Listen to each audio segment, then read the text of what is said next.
حضراتو د رمضان المبارک میاشت شروع ده. اولی عشره ده، د رحمتونو او د برکتونو میاشت ده،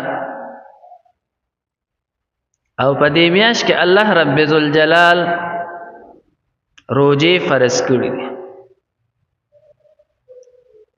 څومره اعمال چې د دین دي الله رب ذوالجلال په هغه کې یو خاص اثر ایښود، او کله چې هغه عمل کیږي نو دغه خاص اثر به ظاهریږي. مثلا منځ دی، نو کله چې انسان منځ کوي نو د منځ اثر دا دی چې دی به د بې حیایۍ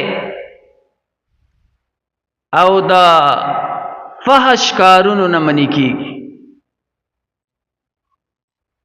د نارواو کارونو نه به دی منې کېږي. د زکات اثر دا دی، کوم انسان چې زکات ورکوي نو الله رب ذوالجلال به د ده نه بخل ختموي، شوموالی به ترې ختمیږي. که یو انسان کې بخل پروت دی او شوموالی پکې پروت دی نو ته پوه شه چې دی زکات نه ورکوي، یې په صحیح طریقه نه ورکوي او یې د سر اډو ورکوي نه. ګینې څوک هم چې زکات ورکوي د ده نه به د بخل ماده ختمیږي. د حج اثر دا دی چې په انسان کې اجتماعیت پیدا کوي.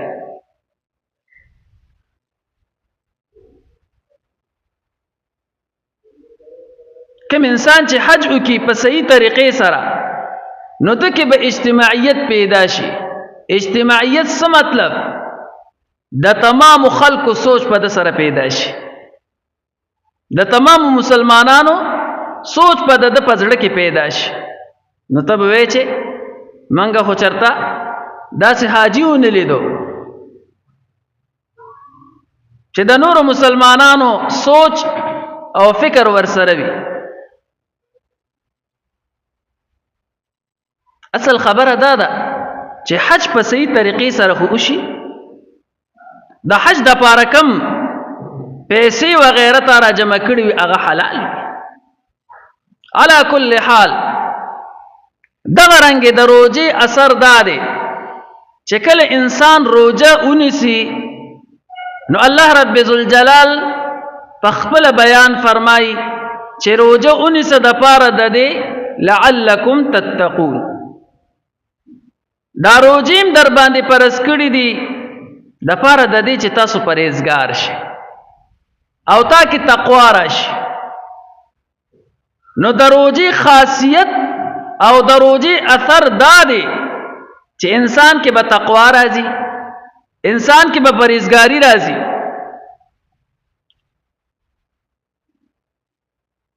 خو په دنیا کې موږ وینو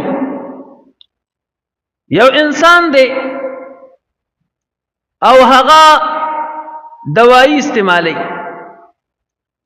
نو بعضې دوایانې ګرمې دي، بعضې دوایانې یخې دي، بعضې دوایانې ترخې دي، بعضې خوږې دي.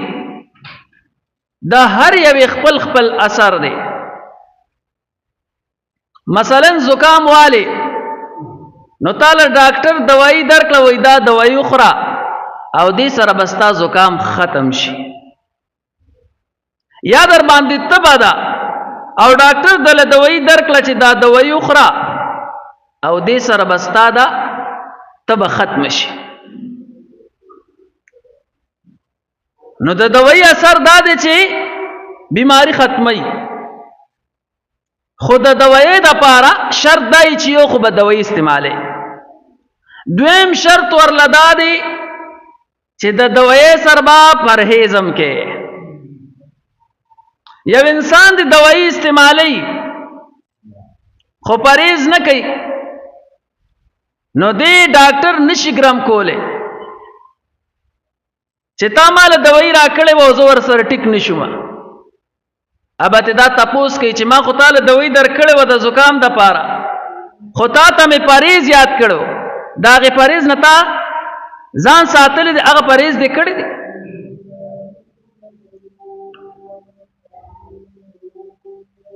نو د هر سیز د پاره یو د سیز استعمال دی او بل د هغې شرایط دی نو د روزې اثر تقوا ده الله رب ذوالجلال بیان فرمایي زنه لعلکم تتقون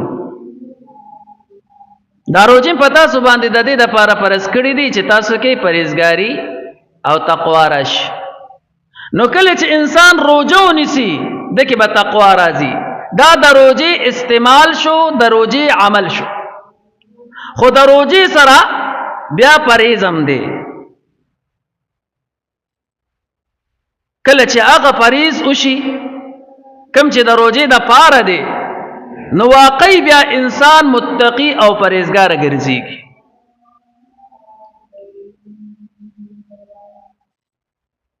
حضراتو د روزې پرهیز اوس څه شی دی یو خو د فقهاو روزه ده فقها وایي امساک عن المفطرات الثلاثه ځان ساتل د دغه دریو سیزونو نه چې هغه روزه ماتي اکل شرب او بعال خوراک ته اسکاک ته او جما وغیرہ ده دا د فقهاو د روزې تعریف کړی دی کو پدې کې یوم صادر شو د انسان نه خوراک یو کو اسکاک یو کو او جما یو کړلا پر روز نو د روزه ماته شو او کو د دې نه ما سیوان اور سکه نو دې سره روزه نه ماتيږي دا فقها وایي